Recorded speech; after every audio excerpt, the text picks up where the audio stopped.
Hello, everybody, and welcome to another episode of Office Hours. If we had a jingle, this is the part where I would be playing it. But we don't have a jingle. It's just my voice. It is a beautiful August day today. The birds are blooming. The bees are singing. Nature is naturing. And honestly, I'm glad to not be out there being a part of it. I'm glad to be in here where there's no pollen and the sun is not incinerating me. What a lovely, beautiful summer day to spend inside talking about tabletop role-playing games. So hopefully you've tuned in for some advice. You're like, man, you know what I could use today? I could use famed internet game master Adam Coble telling me about role-playing games for 50 to 60 minutes. That's what I wish I could have today. Well, you're in luck, compadre, because your dreams have come true.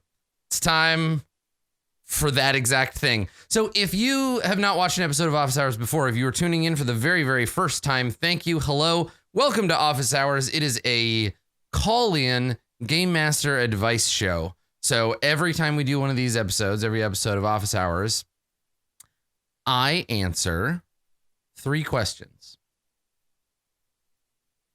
And we talk about role-playing games. These questions come from you, my audience. I was about to say my studio audience, but not today. So if you have a question, if you're like, boy, I would like Adam to answer my specific question in a future episode, Office Hours is the gift that keeps on giving. Just go to my website, www.adam-coble.com, click on the Office Hours link, fill out the form, record your voice if you want to. If you don't want to, that's cool. I just need the question. Hit that submit button, and we're good to go. So today I have 2 audio questions and one that I'm going to read for you. And our first question is an interesting one. I mean, they all are, but this is an interesting one because I think it's kind of rare. I'll let the Queen of Ice Reach tell you about this. Hi, Adam. First, this show has been very helpful. Thank you. I am currently running Waterdeep Dragon Heist. I have a challenge that I suspect most DMs do not. Safe players. They want to pay their taxes on time. They want to be polite. I don't have the rude player going off the rails and getting into trouble, and that lack can lead to a bland game. I suspect I need to turn up the danger and push trouble more forcefully upon them, despite their safe decisions. Any advice? Hope you have a great day. So this can happen, I think. This can happen when a group of players want to get together and just like tell a fun story about like fantasy roommates that live in a house on Troll Skull Lane and just pay their taxes and are friends with their neighbors and all of that stuff. And you know what? That's fine. That's a fine story to tell. But Queen of Ice Reach, the problem here is that she is playing Dungeons and Dragons. That this is a game in which weapons are wielded, spells are cast, and monsters are destroyed, right? The core premise of Dungeons and Dragons is danger and violence and violent conflict and, to some degree, murdering and robbery. Taxes and laundry don't really enter into it. The game does not care about any of that stuff. Dungeons and Dragons doesn't care about your character. It doesn't care about your character's feelings. It doesn't care about what your character wants in life. It doesn't care about anything except maybe kind of your character's alignment, but it does care very deeply about how your character solves problems. And I think that's the issue here. There's sort of 2 layers, right? The first and foremost layer of advice that I've got to give Queen of Ice Reach is you're playing the wrong game. Your players may not even know it. Your players may think, no, we love Dungeons and Dragons. It's so fun. We love playing tieflings and elves and dwarves. We love playing clerics and fighters. We love the city of Waterdeep. We love all the wacky hijinks that we could theoretically get into, but we don't want to. We're playing Dungeons and Dragons. And you, with your game design awareness hat on might say, no, we're not really playing Dungeons and Dragons. Queen of Ice Reach might astutely point out to her players, we're doing some other thing that may have the poetry layer of Dungeons and Dragons laid on top of it, but we're not fundamentally engaging the game. And if the dungeon master, which is to say in this case, Queen of Ice Reach, is reading this adventure, looking at what the adventure offers, which is to say a heist and a chase for gold and an adversary that is also trying to get that gold. But there's a lot of exciting, dangerous things happening in Waterdeep Dragon Heist. And if the DM is playing the adventure as written, the players are going to run into trouble when that mismatch comes up. So the real fundamental answer to this is sit down with your players and talk with them about why they are not playing Dungeons and Dragons, right? Now, it might be that it's not the game that they want to play, right? It might be what we really want is a game that lets us like run a tavern and make money and befriend the patrons and build up our social links with them. And maybe what matters to us is what our characters are thinking and feeling about those situations and how close we are to any given patron. And maybe that's the game that they want. That game is not Dungeons and Dragons. And honestly, I don't think that game exists, right? Blades in the Dark doesn't do that. Dungeon World doesn't do that. You could theoretically, the closest I could think of is you could make a Fate game, right? Play Fate, change the stats around, right? So that they fit what kinds of things you do as a tavern keeper / fantasy person. And then just make aspects for everything and just play Fate as is. Fate is a pretty pulpy game. Nothing really bad ever happens to the characters. The characters kind of grow up a little bit as they change their aspects. The bar itself could have an aspect. You know, you could do that, right? But that's not Dungeons and Dragons. And suddenly Waterdeep Dragon Heist isn't really the module that you thought it was. If that sounds like fun, Queen of Ice Reach, to play poetry level Forgotten Realms, mechanical level Fate, or something like it, right? If that sounds fun, being a tiefling is just about writing an aspect that's like, I'm a proud son of hell and nobody can tell me otherwise, right? Boom, there you go, tiefling aspect. Playing 5th edition Dungeons and Dragons as written, you will never free yourself from the problem that you have. If you are trying to run Dragon Heist as written, you are trying to play Dungeons and Dragons as presented, and your characters, your players, their characters don't want to do anything that Dungeons and Dragons cares about, you're playing different games and you'll never escape that problem. What will happen, theoretically, if you're willing to be long suffering about this, here's what will happen if you keep playing Dungeons and Dragons, right? First, you're going to realize that none of the characters' skills really matter. So the ones that have a purely combat use or that don't see a lot of use will slowly start to atrophy, right? Athletics, acrobatics, those skills will start to fade away. People will start to forget how their combat abilities work. They'll gain several levels, and it will never occur to them that now their magic missile is more powerful, right? You'll start to see the mechanics of the game kind of fall away in terms of use until you're only using the basic stuff that your game's premise touches on. Your whole game is going to be insight checks, occasional arcana checks, et cetera, right? You're going to be solving conflict between I do this and I succeed or fail, right? I'm speaking from experience in that I think Jace Beleren Must Die runs into this a lot where I say, you know what? We're playing Dungeons and Dragons. We're leveraging D&D as a thing, the poetry layer of Ravnica. But honestly, the D&D part of the game, I'm really only using bits and pieces of it and very occasionally engaging in the combat stuff when it's there. Jace Beleren Must Die could very easily be this same Fate game. So the solution to that is to just play a different game, right? Queen of Ice Reach, like, just let go of Dungeons and Dragons. Try to boil Dragon Heist down into something more simple to understand. Look at it in terms of plot moments versus like blocks of stats. You can still use the maps. You can still use the NPCs. You're going to have to do a little bit more work to change it into a game about what the characters want to be about. But you could do that with another system. The other thing that might be happening here is that you are trying to play Dragon Heist as written, and so are your players, but they are afraid to engage, right?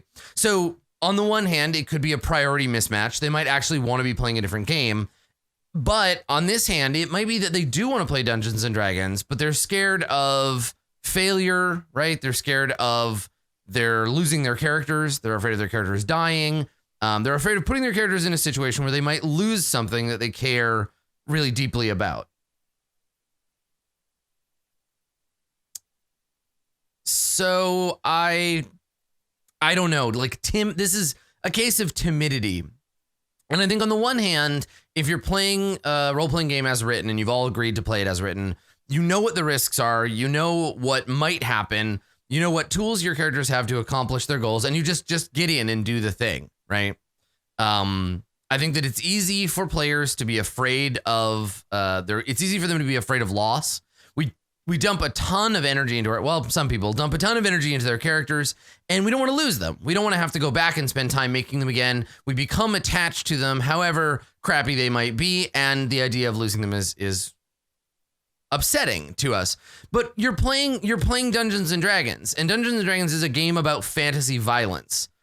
So I think the thing you need to maybe do is clarify that with your players, right? Say to them, okay, so do you want to be playing a different game, or are you worried that you're going to lose your characters? Because if they are worried about that, you can adjust the game's, you can adjust the game a little bit. You can adjust the way that failure resonates in the game's universe, right? Where we've all agreed that we are playing a game about fantasy danger and that loss is going to happen, but maybe we don't want to play a game where we lose a character, right? Maybe we don't want to be put in a position where our character is killed. Maybe we need some other way to have the character change or something bad happen that shows negative things happen to our characters, but doesn't rob us of those characters. So you can sit down with your group and say, okay, what would feel safer? What would help you be more willing to make risks, right?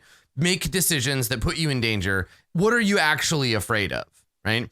I think it's tough because I think that Queen of Ice Reach's natural instinct here is one that I also would do, right? Where if the players are not going out and causing trouble themselves, you just turn up the heat, right? You say, okay, well, the world is a dangerous place, and if you're trying to play it safe, that's fine. But how about instead I bring the danger to you, right? How about I turn the heat up where you live? And that's absolutely a valid strategy. That's completely something that is like valid to do. But if your players are avoiding that for a reason, if they're avoiding danger, the problem can become is that you're now actively doing things that they don't want, right? This is like if the players are hinting to you that they don't want vampires in their game, right?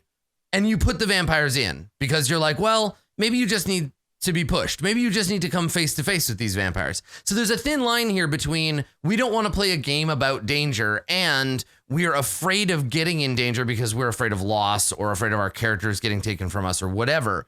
And if you push the danger into the game, if you say, okay, well, you come home and your home has been broken into and there are signs that it's the Zentarum and they've robbed you looking for evidence, what are you going to do, right?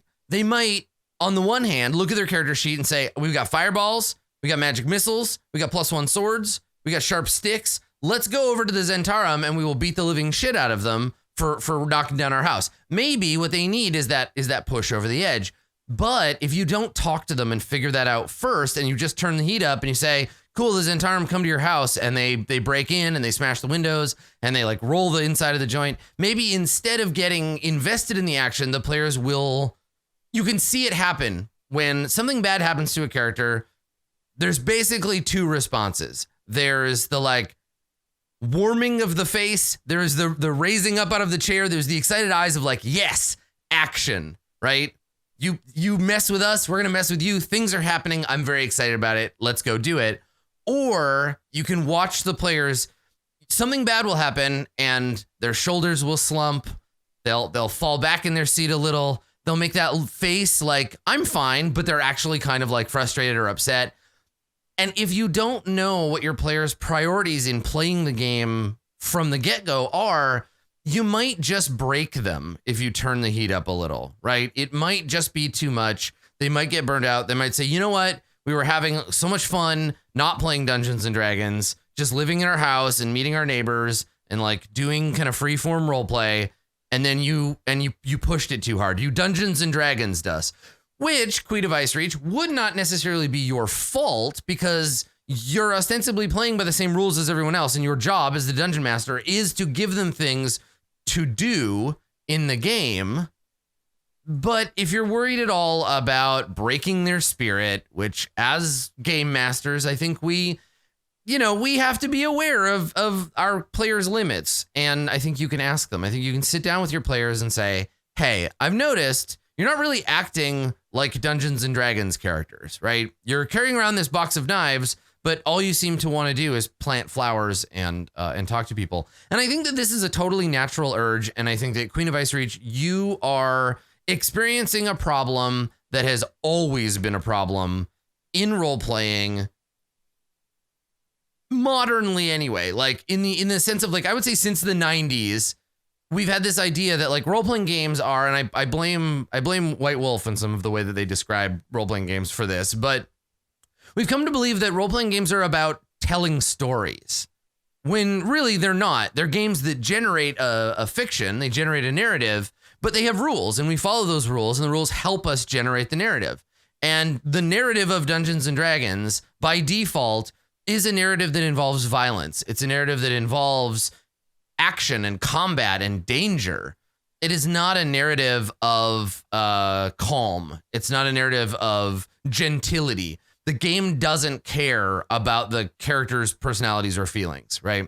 So what we end up with is this kind of modern mismatch between our impressions of role-playing games as a fun storytelling experience and our expectation that we were playing a game by the rules that the game set out. So before you play again, Queen of Ice Reach, take some time to talk to your players. If you want to, like, show them this segment, right? Show them the first part of this episode of Office Hours and say, hey, I went to Adam with some advice for this. Neither of us are wrong, right? Queen of Ice Reach, you are trying to run the game as it's written. You are trying to play it according to the parameters of the game. That is totally normal and expected. Your players have found a thing that they like, and they are doing that thing, which is also not wrong, right? You're just not both playing the same game, and that runs you into some big problems. So talk to your players, figure out what they actually want, figure out what you want, right? Would you be happy with Waterdeep Dragon Heist being less what it is? Like, can you adapt? Do you want to adapt? Like, find what you want, get them to find what they want, and then work together to figure out if Dungeons and Dragons is going to be a suitable framework for that game. I bet you can guess my hypothesis.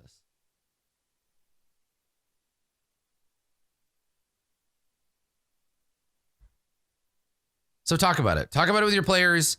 See what they actually want. Figure that out together, and then get into it, right? Either play that game, find that game, or find ways to make Dungeons and Dragons less intimidating for them in a violence and action sort of sense. Speaking of NPCs and relationships. Hey, Adam. I have a problem portraying PC-NPC romantic relationships in-game. I don't have an issue with the courtship phase. I have issues when a PC and an NPC resolve the romantic conflict and then get into a committed relationship. My question is really two parts. The first question is, How do I keep a romantic relationship interesting and relevant after the initial courtship phase ends? I've had issues here where the relationship becomes incredibly boring on screen.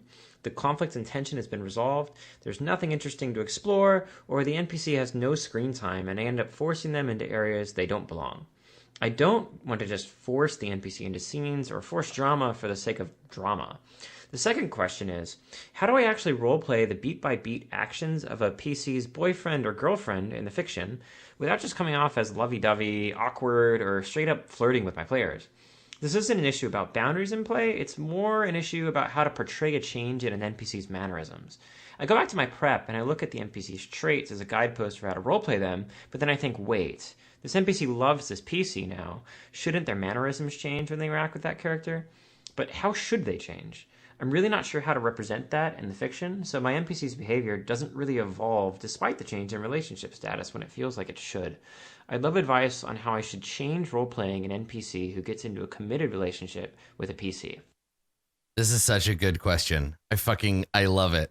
I love this question. I love it so much because it's the perfect intersection of Hot for Teacher and Office Hours, like role-playing games and relationships. And it's just, Carson is so insightful without realizing, I think, how insightful he's being. Because what Carson is talking about here is how relationships work, like, period, like in real life and in media, and then struggling with those exact problems with fictional people in a role-playing game. It's so good. And so, like, there's just something so perfect about this question. So let's talk about relationships in fiction first. So the thing about a relationship generally, if we're looking at how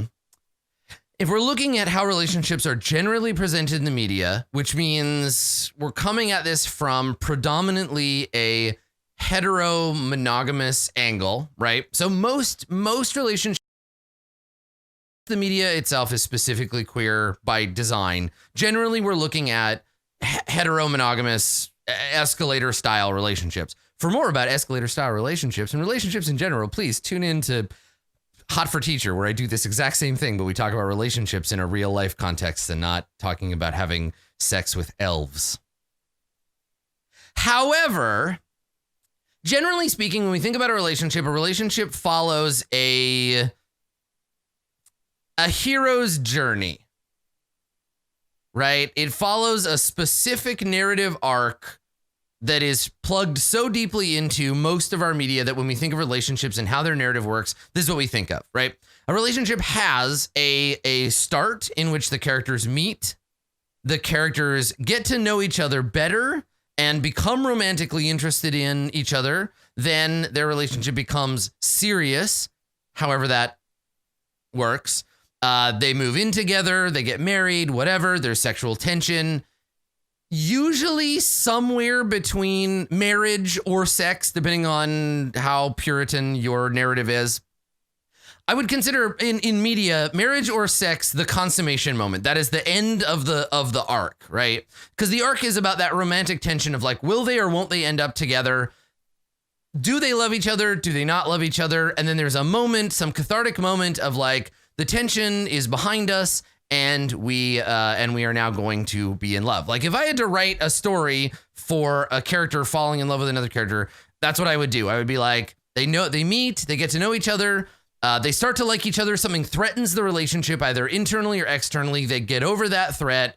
They get married or they fuck happily ever after, the end, right? That's the narrative that we have come to expect from most of our media. And when we go to think about how romance works, that's generally the track we fall into, ignoring the culture, the setting, any of the stuff that is unique to your universe in game. Because I promise you that if your game setting has distinct cultures, their narrative is different, right? I mean, hell, look at real life. That path, that arc that I described happens to be a very common one, but it's by no means the only one. So Carson's first question is, how do I keep a romantic relationship interesting and relevant after the initial courtship phase ends? I've had issues where the relationship becomes boring on screen. The conflict and tension has been resolved and there's nothing left to explore. That's because relationships get boring after that point. Like this is the design. This is how relationships are supposed to work.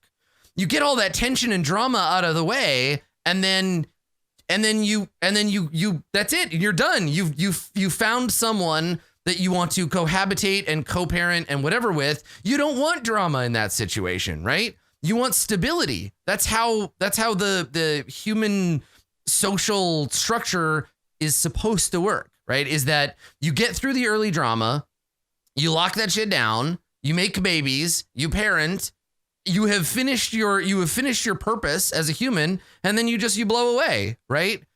So here's how to look at this in terms of the status quo, right? So in the early phases, as characters are starting to get related, they're starting to get interested in each other. Maybe that romantic spark is starting to catch fire.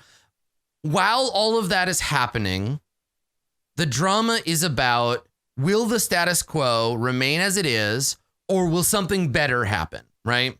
The status quo being two separate entities, person A and person B, and they're trying to figure out what their deal is. And the thing that is fighting them is the return to the status quo, right?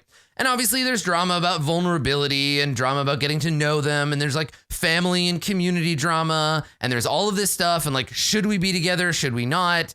Like, my noble house hates your noble house and they're at war, but I love you even though we're 14 and let's poison ourselves in a tomb somewhere. All that tension is just trying to figure out, are they going to end up together at the end of this narrative? And when they do, you flip everything. Everything flips, right? So now the status quo is that they are one unit. It's not person A and person B. There is couple AB, right? They are one unit now. And the whole thing becomes the outside world threatening that unit, right? This is what I call, when I'm talking about movies for trailer time. If you like listening to me talk about movies, every once in a while I do a stream called Trailer Time. You can only watch it on Twitch. So if you're watching this on YouTube, keep an eye out. But this is what I talk about when I talk about during trailer time, when I talk about movies, this is what I call monogamy drama. Monogamy drama is when the AB unit, right? The paired unit of people, when the AB unit is threatened from without, right? Now it's fortress marriage versus all the sexy outsiders trying to pull us apart, or one of the partners is dying, or the family never approved in the first place and now we have to fight them, from fortress monogamy. Like, that's very popular and very, very normal as a form of media, as a form of dramatic tension. And that's what you have to do. Once the relationship has been established, right? Once the new status quo of relationship phase B has started, right? Then it's about defending that relationship from threats from the outside. It's not necessarily about building something new, but about maintaining the thing itself. And you can do all kinds of stuff depending on your genre, depending on what else fits in the fiction you're creating to threaten that, right? Look at a couple of seasons of TV show for anything that involves relationship drama in it at all. The first season or the first two seasons are always like, who are they going to end up with? Are they going to end up together? And then the third and fourth seasons are like, what will it take to tear them apart? How will they stay together? Right. And inevitably, this is where you get that sort of serial monogamy thing where if a show runs long enough, people break up and pair up with other people, and they break up and they pair up with other people. And you kind of watch this molecule of familiar characters all kind of like move around trying to like fit together. So you can threaten the things that the players have when you want to put them in danger, right? Because it's not about, again, it's just like with treasure, right? Your relationship with another character is, it's a +1 sword, right? You had to go on a quest to get it. You had to fight off danger and threats to obtain it. And now that you have it, you never want to part with it. You earned this +1 sword / relationship. Now that you've got it in your hands, yes, the new status quo is you have a +1 to attack and damage. You can now use your relationship sword to be better. You have a better life because of your relationship sword. However, what if the Goblin King tries to take away your +1 magic sword, right? What if someone gives you a choice between your +1 sword and your +1 shield? Uh-oh, now what do you do? You can only have one. What if you find a +2 sword? Then what do you do? I mean, that sword is better for me, so can I dual wield these swords? Right? The hokey point that I'm trying to make here is that a relationship once obtained creates a new fact about the universe, right? It used to be Throndir, the Elven Ranger, and Vanithax, the other Elven Ranger, were two different characters. And maybe Vanithax and Throndir, maybe they flirted as they flounced about the dungeon until one day during the climactic battle, Vanithax and Throndir finally admit their love for one another and they smooch it out and now they are together. And now going into Act 2 of our campaign, Vanithax and Throndir are a couple. That is a new unit, right? That's a new thing. And the question becomes, will Vanithax and Throndir stay together despite the hardships of dungeoneering life, despite the fact that a hot dwarf just moved in next door? What is going to threaten that relationship? So I think the thing here that Carson is sort of asking about, Carson asks about, there's nothing interesting to explore. The NPC has no screen time. It depends on your game, right? Like your husband, if you're an adventure wife and you're out in the world adventuring and your husband is at home taking care of your orclings, you know, he won't show up all the time. He becomes home. He becomes downtime. You want to go home and visit your husband and the orclings and be like, hooray, I'm happy again. Now I'm going to go back out into the universe and you know, kick the shit out of stuff and bring back the magic weapons, right? So yes, it shifts them from the moment into the background. But if those characters are interesting and have their own life, you got to think about them like fronts, right? Create a marriage front, create a relationship front. Think about what would this person do with their life if the PC neglected them or wasn't around or just wasn't responsive to that relationship? What would they do? Would they go out and become an adventurer themselves? Like, what would they get involved in? And this can lead you into that monogamy drama of like, well, while you were away adventuring, you know, I met Bortok, and Bortok the husbander, he loves me like you never could, sword wife. So Bortok and I, we're going to raise these orclings together. You just go back out and adventure. That's what you really love. You know, like that can be the tension, but make everything flow from, and this will sort of lead us into the next section of the question, make everything flow from the universe, right? Make it flow from the cultures of the game setting. Understand what is going on in the world and how relationships are viewed, right? How would a person, like for example, Bortok the husbander perhaps was raised, at the temple of the husband god to be the greatest husband ever. Bortok is like the chosen one of husbands, and it is his religious duty. Now, he's not doing this because he loves your husband. He's doing this because he sees someone going unhusbanded and is fulfilling this ideal. And perhaps it's not even about love. Perhaps it's about something else that now the players have to contest with, right? Like, think about like what kinds of things the characters want, right? Think about what the characters want in the world and then give them tools to go after that stuff, right? This is how we de-objectify our non-player characters, right?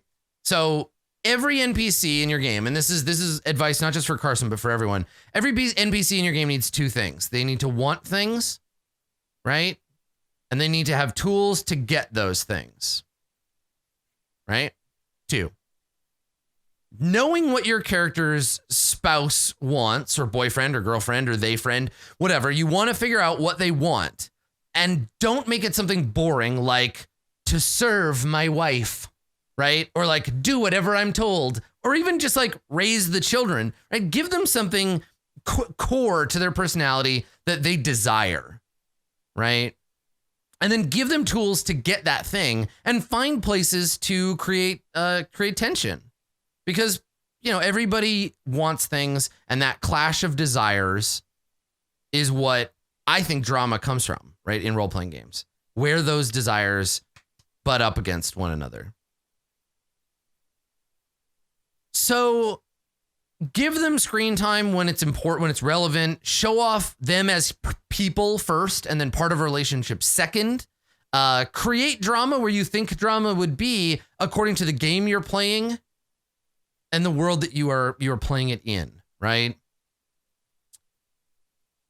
Your adventure spouse may come from a tradition of fighter magi who believe once a year they have to go on a 2-month quest to risk their lives in conflict with evil.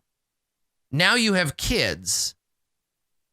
What are you going to do? Like, they might die on this quest, and they have to go on this quest every year. You didn't think about that when you got married, did you? Right? Like, do not simply make them an adjunct. Don't make them equipment, right? Give them agency and give them things that they want. And then think about the tension between what is more important, the ongoing relationship or the personal desires of the characters, and have those characters come into conflict about that too, right? So the second part of this question really is about how to express all this stuff, right? Like, how does a character change when they enter a romantic relationship? Now, I don't know about you, but I have never been in a relationship where emotionally and behaviorally, everything was different one moment to the next. Like, even significant stuff, even really significant stuff, like putting on the ring and saying I do, and then you and Sauron are married, saying I do, the next day you were married, yesterday you weren't, but probably practically and emotionally things are not any different, right? Even situations where you say, I don't know if I want to be with you anymore. This relationship isn't making me happy anymore. Let's go get dinner because we both live together and we have to eat, and that was the plan anyway. Right? Like, don't look at it as a JRPG. Don't look at it as we have reached social link 10. Now we had sex off screen and everything is totally completely different. I've learned the secret power you have to teach me. Get the fuck out of here. Right? Now, I think that obviously relationships can change as a result of crisis or trauma or like significant like Deeds Point style moments, betrayal or whatever. But I think we're creatures of habit. So what was true before will continue to be true. What was true before will stay true when they get married, when they have sex, when they have kids. It will stay true when they start going through a breakup or when there's trauma or crisis in the relationship. Some things will remain true, but they will express themselves differently, right? So like, for example, the relationship between Captain Higgs and Rajani Van Dorn, right, in Swansong. Rajani was a bloodthirsty murder lesbian, one of the OG murder lesbians, and Higgs was an inconvenience, an annoyance, and a danger to her sometimes. But they had a kindred spirit about them that when she decided, you know what, maybe I don't need to kill these losers and blow up their spaceship, she was still the same person. She still interacted with the crew in the same way. She was still like, I'm not going to let you screw me over for money just because we're friends. I'm not dramatically different, but maybe I'm going to cut you a little slack now. Maybe I won't do the bad thing for my own benefit if it hurts you, right? It's a gentle change. Most of that stuff fits with their general idea. People externally will sometimes go through phases of dramatic change. We've all seen this, right?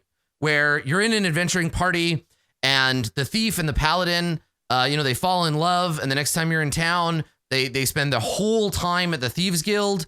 And then you start wondering, like, now the paladin, he starts wearing leather armor around and has been carrying around some knives instead of his big sword and board. And like, he just keeps acting like the thief. And like, he just keeps using all of this thieves' cants, like in his speech. And you're like, come on, man, you're a paladin. Like, why are you acting like a thief all of a sudden? And he's like, I don't know what you're talking about. This is who I really am. It's not a phase. Okay. Right. And then the relationship cools a little bit and the paladin remembers, okay, I'm sworn to the god of justice.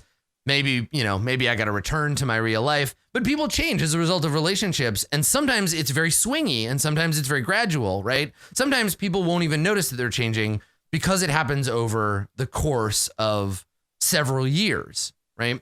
So I think you're doing right, Carson, by going back to your prep, looking at what you already know about these NPCs and playing from there, right?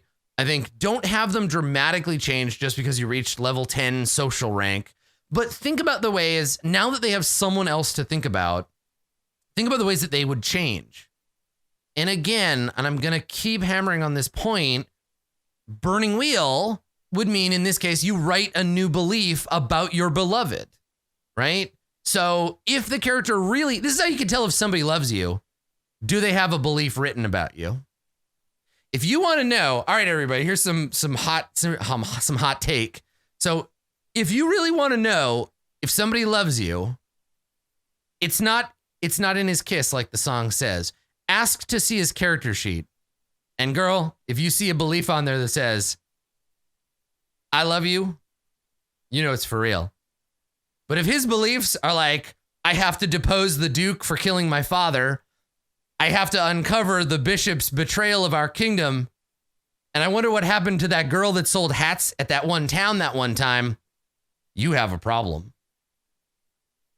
So, I mean, I think this is the thing is if you're playing a game that cares about this, change the characters, right? Change the characters around, build something into the mechanism that allows you, write an aspect about being in love, write a belief about being in love, work for, have the two characters that are in love work towards that trait vote of nauseatingly in love, right? Like make it a part of that character's current arc if it's something that matters to them. But you can also have characters that just aren't in love, but act like it, right? You can have people who just care about themselves and who don't change at all, right?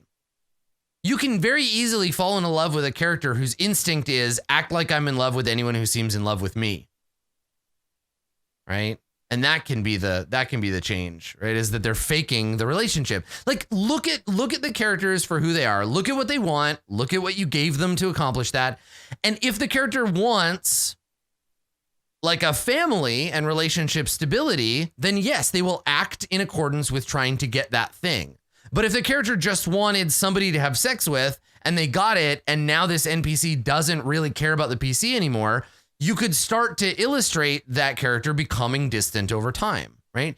Again, the real answer to this, and honestly, every other NPC related question in the history of questions, is think about what the characters want. Think about how they're going to get it and check in with yourself constantly about what changes that. Because I find that the closer you get to someone, the more aware of who they really are you become. And that's either going to make you like them more or it's going to push you away from them.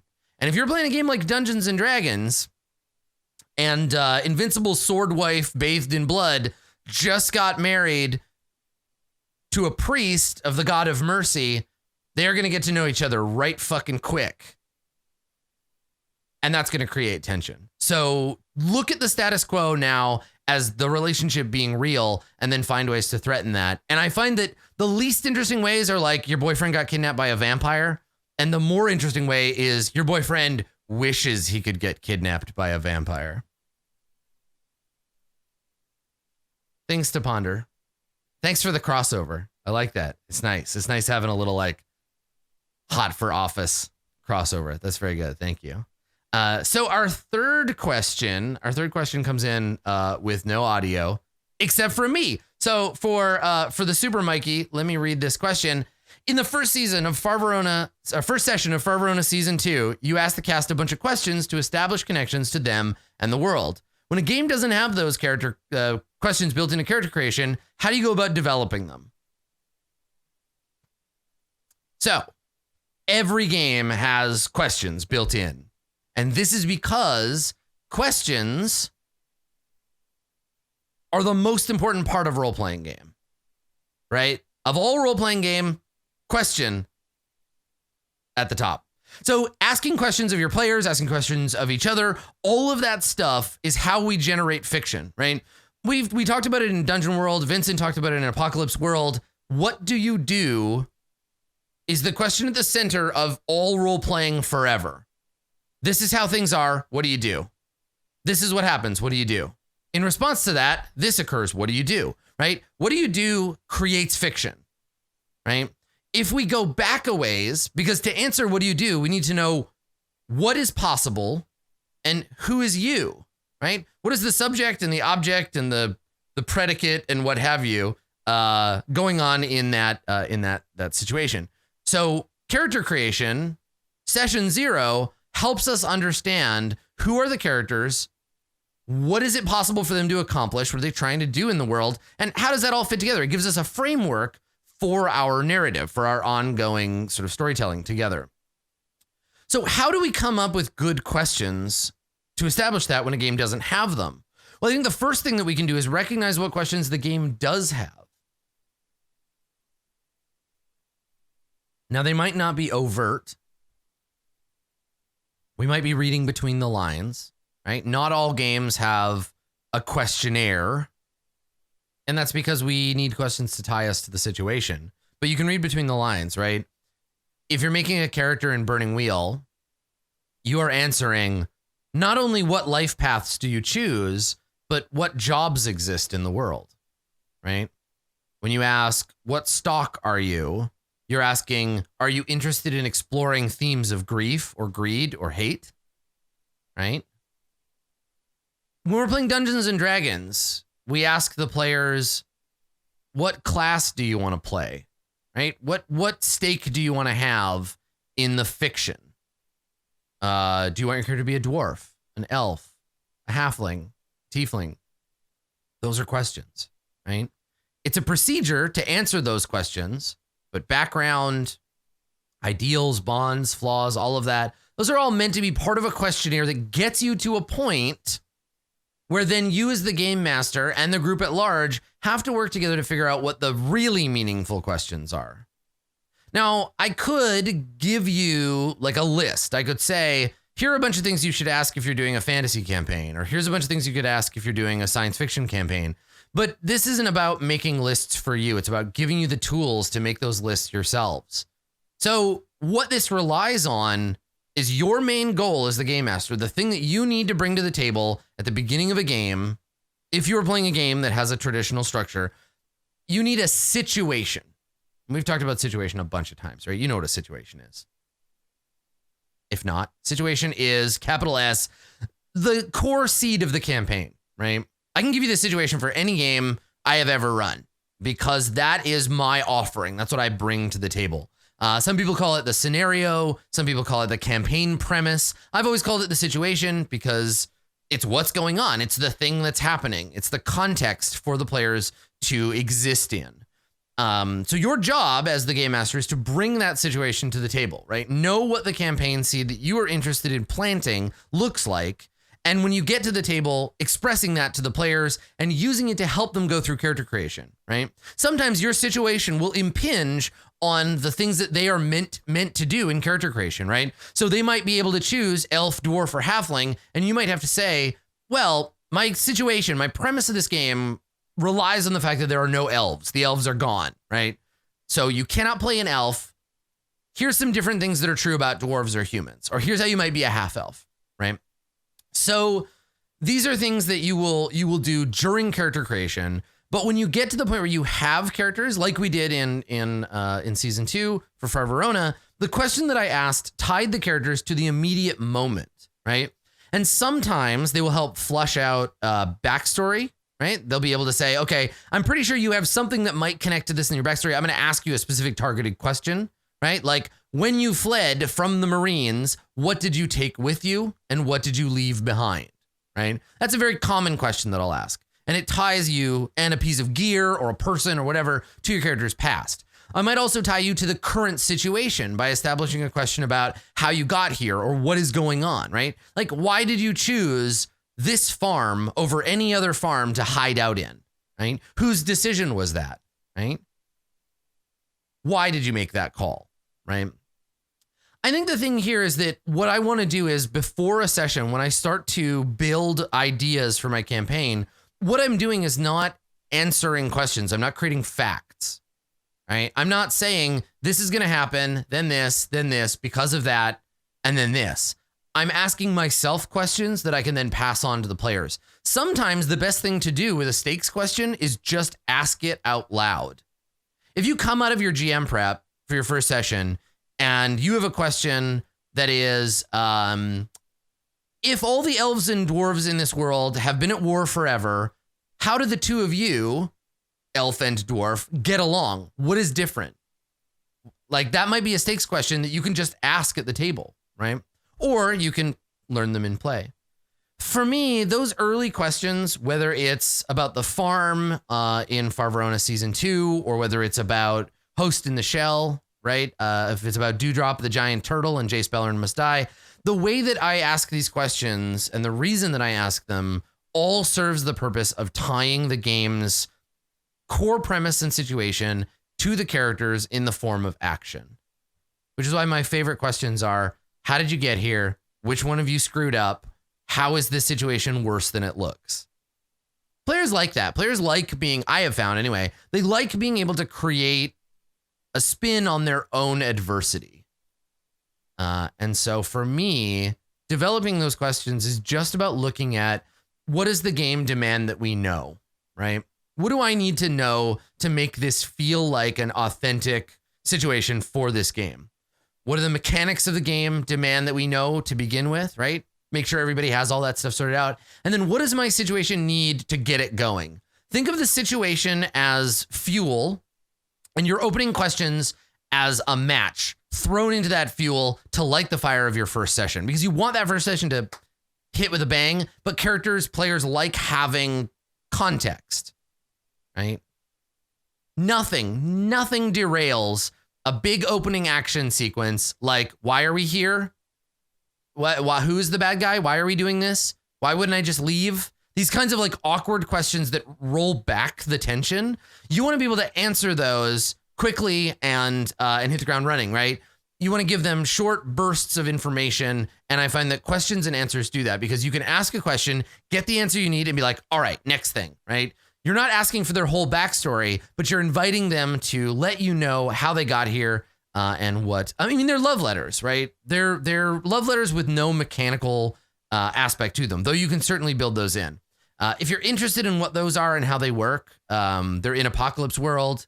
Basically, you create a custom move to reintroduce your characters. You've seen me do it in Court of Swords a bunch of times. You can use those at the beginning of the game, right? Questionnaires, love letter rolls, like those kinds of things. They can be really fun for setting the base, getting everybody warmed up and comfortable with rolling dice. Tie them into the character's skills. So like you may not do 2d6 plus a number. You might do like make an insight check. If you get a 10 or better, this. If you get a 15 or better, that. Tie it into the mechanisms of the game, and just ask the questions that you need to get the game off the ground, get everything running and rolling, and then never stop asking questions, right? Do it at the beginning of the game, but do it all the way through. Maintain a deep and powerful sense of curiosity about everything in your game world, and you will never be bored as a game master as long as you maintain curiosity. And the best way to do that is to just be a fan of the characters, want to know everything about them, and then present situations, present questions, and use that to learn. And that's going to lead you to that kind of sense of connected drama where everything that's going on is something meaningful because you're creating context. So the Super Mikey, I hope that helps answer your question about questions. I think the thing about developing a questionnaire is you just have to do it. Developing a set of questions, you just have to be able to do it as much as you can. And eventually you will come to a place where you are just comfortable asking the right questions for your campaign, for your players, and for what you want to accomplish overall. So yeah, cool. That second question was just too good. I can't I'm gonna be thinking about that all week, about like relationships in role-playing games. I think the only episode that I have this week of RPG that is definitely for sure is Jace Beleren Must Die. And I'm pretty sure that the escalator for JBMD ends with your friends getting killed. So think about the context of your game when you figure these things out. So if you have questions for me, you can ask them. That's how the show works. You can go to my website, www.adam-koble.com, click on the office hours link, fill out the form, record your voice, have someone else record your voice, leave it up to me to do it. It doesn't matter. Submit your questions and I will answer them 3 at a time every time we do an episode of Office Hours. That's it for episode number 85. I hope it has been entertaining and enlightening for you, and that I hope you go out and you play a role-playing game and you think about the things that we talked about here today. We will see you next time for episode number 86. Thank you for coming, everybody.